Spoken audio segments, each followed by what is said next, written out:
Ja, in čisto 100% smo, sploh če pogledamo, kako zeleni smo pri nas v Celju. In seveda, da nisem zelena samo jaz, sem si poklicala v studio direktorja javnega podjetja Zelenice, Jože Krulec je z mano. Dobro jutro, Jože. Živijo, dobro jutro. Daj mi vej, kak si. Vem, da ni to zgodna ura za tebe, da smo mi dva parenglih, ne? Ampak si že bil aktivn, vidim. Ne, zjutraj že od 5, tako da vredo sem, hvala. Tale čas se sedaj malce umirja, kar se dela tiče. Si ziher? December je. Ja, vredo, čakamo sneg, ampak vseeno bomo.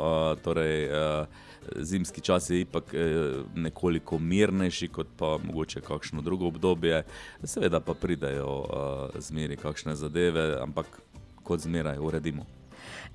Joži, da mi nekaj povej. Zdaj, vi ste prevzeli tudi en del zimske službe. Zdaj, rekel si, na čakanju ste. Ampak so fantje res v pripravljenosti, da ko padejo, ker danes je namreč napovedano, ne, da določene snežinke bodo priletele do 400 metrov nadmorske višine. A so pripravljeni na snežinke? Da ne bo pa jih je sneg presenetil. Mi smo zmeraj pripravljeni. Največkrat je problem v uporabnikih, ki niso pripravljeni, pa potem želijo v tistih, ki se pač gre z vozilom ali peš ali tako drugače na cesto. Zima je vremenski pojav, če govorimo o sneženju, in seveda se na takšen vremenski pojav potrebno primerno pripraviti. Res je, da v zadnjih letih nismo vajeni obilnih sneženj in je zdaj, ko že zapade 5 cm snega, to so izredne razmere, čeprav to ni nič strašnega.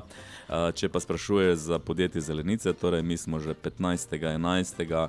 imeli pripravljeno vse, vključno z elaboratom zimske službe in pa seveda z vsemi stroji in napravami, ki pritičejo temu, pripravljeno za izvedbeni sklop 3, ki ga pač mi urejujemo. Gre za okrog 180 km cest, pločnikov in nekaterih parkirišč ter javnih površin.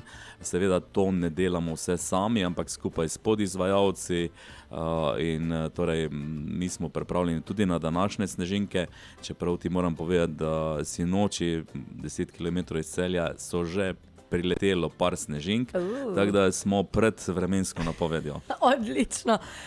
Ampak Zelenica zdaj v prvotni situaciji, pa bolj lahko rečem, da ste namenjeni ozelenitvi našega prelepega Celja. Sadite drevesa in ravno te dni ste sadili tulipane, če se ne motim, ki bodo potem spet razcveteli in se bohotili po naših obvoznicah.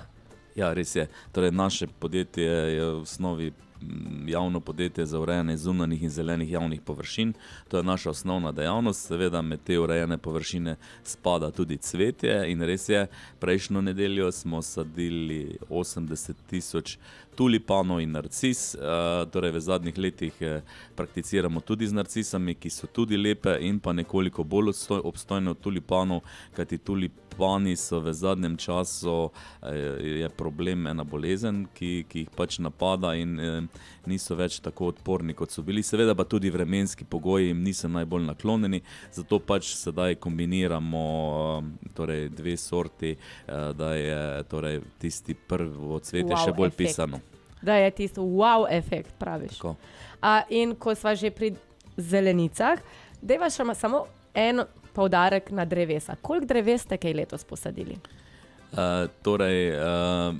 Smo jih kar nekaj, zdaj če čisto o točnih številkah govorimo. Čisto točno, ker ziher si vsakega preštel. Čisto točno je 104 in pa 51. Ne bom zdaj, zakaj je tako ločeno, ampak se pravi 155.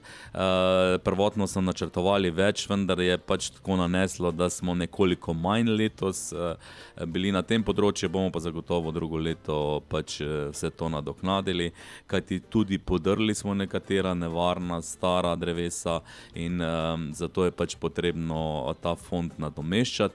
Se pa moram pohvaliti, da trenutno smo pričeli z digitalnim katastrom dreves, smo začeli z popisom vseh dreves v mesto, ki nam bo potem v nadaljevanju bistveno olajšal delo pri vzdrževanju, načrtovanju in pri vseh zadevah, ki se tičejo dreves, ki so zelo pomembna za življenje v urbanih okoljih. Ja, super. In ko smo že ravno pri drevesih, bova bova naredila malo pauzico, potem pa bova povedala tudi nekaj o drevesu hvaležnosti, ki ga bomo deležni na mestnem pokopališču Celje. Tako, pa sva z Jožetom nazaj in z Jožetom sva povedala, da zelenice so vse povsod. Od zimske službe sadijo tulipančke pa narcise in pa seveda tudi drevesa. In ko smo že ravno pri drevesih, enega dobimo na mestnem pokopališču Celje. Jože, je res?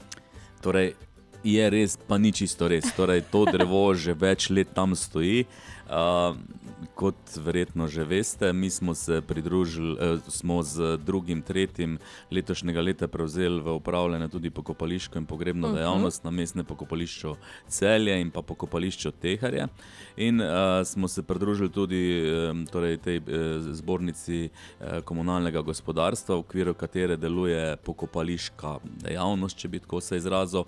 In smo se torej v okviru komunalne zbornice je prišla na dan pobuda o drevesu hvaležnosti, ki bi bilo na pokopališču, torej v tem božično-novoletnem času, ko imamo vsi doma postavljene drevesa, bi neko podobno drevo bilo tudi na pokopališčih, kjer bi lahko torej vsi, ki pridejo, se na nek način z neko mislijo, s kakšno idejo, torej napišejo svojo misel na leseno okrasek, ki ga potem obesijo na to drevo hvaležnosti in hkrati pri tem tudi prispevajo nek manjši znesek za humanitarne organizacije na področju Celja. Namen je tudi, da to drevo postane tudi neko mesto za zbliževanje, združevanje ljudi, torej v bistvu gre samo za pozitivne zadeve in tudi mestna občina Celje je naklonjena tej ideji, tako da smo se odločili, da bomo 15.1., tako kot po ostalih pokopališčih v Sloveniji. 15.12. Pardon, 15.12. Kot po ostalih večjih pokopališčih Sloveniji smo se mi pridružili tej pobudi in bomo ob 17. uri pač slovesno prižgali lučke na tem drevesu z kratkim kulturnim programom, ki ga bo izvedli učenci osnovne šole Lava in na ta način pač obeležili in to drevo bo potem do 15.1. Pač nosilo te želje, torej vsem, ki bojo obiskovali pokopališče in vsem tistim, ki so že tam na takšen ali drugačen način. No, se pravi, 15.12. bomo prižgali lučke na drevesu hvaležnosti in seveda ga tudi okrasili z lepimi mislimi na lesenih, ekoloških seveda, Tako. okraskih. Rekla sva, nek mali denar bo potrebno, v bistvu, da okrasek kupimo, ampak ta denar bo potem seveda šel v dobrodelne namene. Naj pa še povem, da na pokopališču, ko si že ravno omenil, letos ste bili zelo pridni na pokopališču. Kaj vse ste tam prenovili?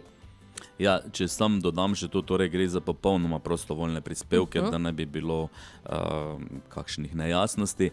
Ja, res je, pokopališče je bil za nas kar velik zalogaj, ker je res veliko, torej obe pokopališči, tudi pokopališče Teharje. Torej večje pridobitve, ki so bile izvedene, je ureditev mrliške veže, torej notranjosti, notri smo uredili tudi pisarne, torej pomembna pridobitev na pokopališču so tudi nove sanitarije, ki jih lahko uporabljajo tudi invalidi.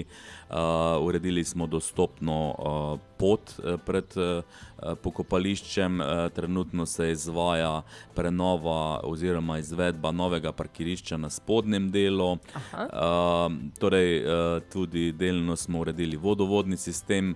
Ja, kar veliko je bilo tega, tudi na pokopališču Teharje smo uredili steno, kjer je pač bila že kar nevarna za obiskovalce, uredili okolico, torej pri ograjih. Veliko je bilo tega dela, tudi posebno pozornost, ker sva že prej omenjala drevesa, smo namenili drevesom, ki so bila nekoliko zapostavljena. Torej, ja, veliko je bilo upravljenega, veliko še je pa pred nami. Pa mi mogoče lahko izdaš kakšen večji projekt ali pa kakšen zelo zanimiv projekt tudi za naslednje leto, ki se obeta? Daj malo drobtinice nam vršno. Ja, torej govoriva o pokopališču ali govoriva na splošno? Kjer ste zelenice prisotne? Ja, Kar velik projekt je pred nami, ki smo ga že malce načeli oziroma začeli, torej gre za ureditev zelene cone v Medlogu. Torej to je za nas, ki smo majhno podjetje, res kar precejšen zalogaj, ampak kot rečeno, če smo se lotili, bomo tudi izvedli. Ampak kako praviš majhno podjetje, koliko vas je dejansko zaposlenih v Zelenicah? Ja, dobro, majhno, kakor za koga, ne. Nas je zdaj že kar nekaj, torej če v točnih številkah govorimo 54, delamo v 5 programih, je pa tako, ne, pridnih rok je zmeraj premalo, tako da je veliko, pa tudi ni veliko, ne. Se pravi, boste še koga zaposlili tudi? Še rabite kakšen kader, da vemo, ali vas zdaj spromoviramo, da iščete ali ne? Torej, mi pridne in delovne ljudi zmeri iščemo. Takšni so zmeri dobrodošli. Zdaj, če sprašuje za sebe, tudi tebe povabimo med nas. Zdaj takole na fuš, za kako luknjo skopati. Ja, menda še imamo na dolgo eno luknjo za eno drevo, tako da čakamo. Bova tudi to uresničila. Čakamo, ampak torej ja, res je, da tako intenzivnega zaposlovanja, kot je bilo do sedaj, ni za pričakovati. Seveda pa zmeri, torej se kakšen od sodelavcev pokoji ali pride kakšna druga zadeva, torej zmeri pač se nekoliko zadeve obračajo. Je pa res, da k nam v glavnem delavci prihajajo manj kot odhajajo. Ja, odlično. Joži, kaj naj rečem? Najlepša hvala, ker si se oglasil. Vem, da bi imela midva še za kakšno urico lahko debato, ampak tudi, da povem več o drevesu hvaležnosti, pa bomo tudi kmalu objavili na naši spletni strani rfantasy.si, kjer bodo vse podrobnosti tudi zavedene. Joži, hvala in oglasi se spet kaj kmalu, no? Ja, hvala za povabilo, torej ja, in dobrodošli na Zelenicah, tako ali drugače, pa naj vas zimska služba, torej oziroma zima, ne preseneti preveč, kajti to je samo eden od letnih časov. Tako, super. Hvala lepa in se slišiva kmalu spet.